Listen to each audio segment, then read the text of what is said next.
आज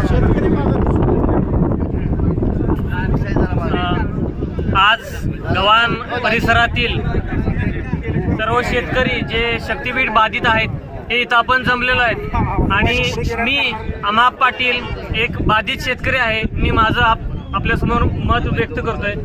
आज गव्हाण या गव्हाण गावातील माझं क्षेत्र आहे जिथून शक्तीपीठ जाणार आहे मला शासनानं कळवलंय। पण मी शासनाला आणि इथं जमलेले जे काही अधिकारी वर्ग आहे यांना नम्र विनंती करतो की आमची जी काही पिढी आहे पूर्वीपार आम्ही शेती करत आलेला आहे आणि या शेतीच्या उदरनिर्वाहावरतीच आम्हाला त्या ठिकाणी आमच्या आई वडिलांनी आम्हाला मोठं केलेलं आहे। आज दुर्दैवाची परिस्थिती सांगतो, शेती अधिक उत्तमरित्या करावी याच्यासाठी मला माझ्या वडिलांनी आणि माझ्या चुलत्यांनी MSc ॲग्री करायला लावलं जेणेकरून मी अधिक चांगल्या पद्धतीने शेती करेल। पण आज शासनाचं धोरण बघितलं, शेतकऱ्याच्या मुलाची हातची जमीन काढून घेऊन ह्या शेती करणाऱ्या जी काही युवा वर्ग आहे या युवा वर्गाला तुम्ही भूमिहीन करण्याचं जे धोरण औरंगजेबी धोरणाने या ठिकाणी बक्कळ फौजफाटा पोलीस सुद्धा शेतकऱ्यांपेक्षाही बक्कळ पोलीस या ठिकाणी बोलवलेले आहेत।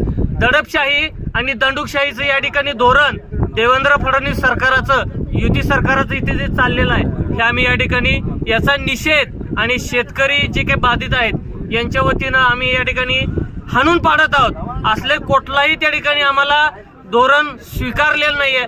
आमचं नेतृत्व हे आम्ही स्वतः करणार आहे, कारण की आज आम्हाला कुठल्याही नेत्याची कुठल्याही त्या ठिकाणी पुढारीची गरज नाही, कारण कोणीही याला विरोध करत नाही।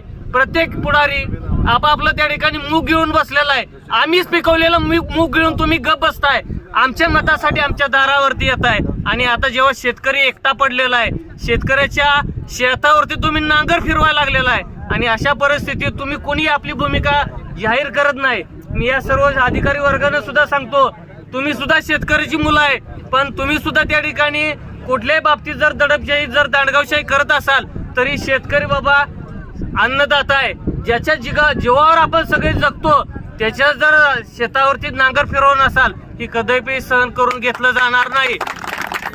शक्तीपीठाला आम्ही कडाडून विरोध करताय। शक्तीपीठ आम्हाला नको आहे, कितीही मोबदला द्या, शक्तीपीठ नको, आम्हाला शक्ती द्या, शेतकऱ्याच्या मुलाला शक्ती द्या, त्याला नोकऱ्या लावू द्या। आज MSc ॲग्री BEd आहे, शेती करतोय, असे असंख्य लोक आहेत की ज्यांना शिक्षण आहे पण नोकऱ्या नाहीत, बेरोजगाराची परिस्थिती आणली तुम्ही। आणि कशाला दोन इथून 2 किलोमीटर आम्हाला शक्तीपीठ दिसतोय इथून आणि तुम्ही शक्तीपीठ मंजूर करताय।